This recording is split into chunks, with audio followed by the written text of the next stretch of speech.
भगवान बुद्ध को तो हर कोई जानता है। एक बार भगवान बुद्ध गांव में उपदेश दे रहे थे। उन्होंने कहा कि हर किसी को धरती माँ की तरह सहनशील और क्षमताशील होना चाहिए। क्रोध ऐसी आग है जिसमें क्रोध करने वाला दूसरों को जलाएगा और साथ में खुद भी जल जाएगा। सभा में सभी लोग बुद्ध की वाणी को ध्यान से सुन रहे थे, लेकिन वहाँ एक क्रोधित स्वभाव का आदमी भी बैठा हुआ था, जिसे ये सारी बातें बेतुकी लग रही थी। वो थोड़ी देर तो ये बातें सुनता रहा, लेकिन वो अचानक ही आग बबूला होकर बोलने लगा कि तुम पाखंडी हो, बड़ी बड़ी बातें करना यही तुम्हारा काम है, तुम लोगों को भ्रमित करते हो, तुम्हारी ये सब बातें आज के टाइम में मायने नहीं रखती।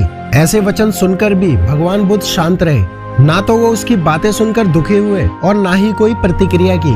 ये देखकर वो व्यक्ति और भी ज्यादा क्रोधित हो गया और वो वहाँ से चला गया। अगले दिन जब उस व्यक्ति का क्रोध शांत हुआ तो उसे अपने बुरे व्यवहार का पछतावा होने लगा। वो पछतावे की आग में जलने लगा और वो भगवान बुद्ध को ढूंढते हुए उसी स्थान पर पहुंचा। पर बुद्ध वहाँ कहाँ मिलते, वो तो अपने शिष्यों के साथ पास वाले गांव में निकल चुके थे।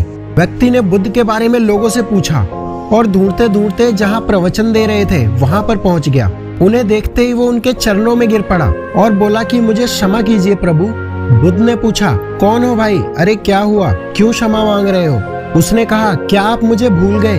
मैं वही हूँ जिसने कल आपके साथ बुरा व्यवहार किया था। मैं अपने व्यवहार से शर्मिंदा हूँ। मैं अपने दुष्व्यवहार की क्षमा याचना करने आया हूँ। तो भगवान ने बड़े प्यार से कहा, बीता हुआ कल तो मैं वहीं छोड़कर आ गया था और तुम अभी भी वहीं अटके हुए हो। तुम्हें अपनी गलती का आभास हो गया है, तुमने पश्चाताप कर लिया है, तुम निर्मल हो चुके हो। अब तुम आज में प्रवेश करो।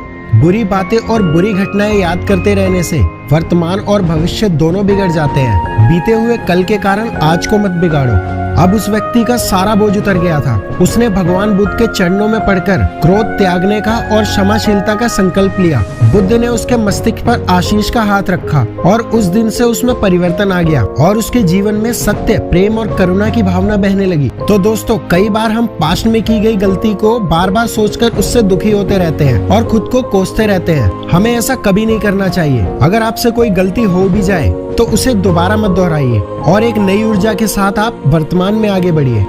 तो दोस्तों, ये कहानी आपको कैसी लगी मुझे कमेंट बॉक्स में बताएं। अगर आपने अभी तक ये चैनल सब्सक्राइब नहीं किया है तो जल्दी से इसे सब्सक्राइब कर दीजिए।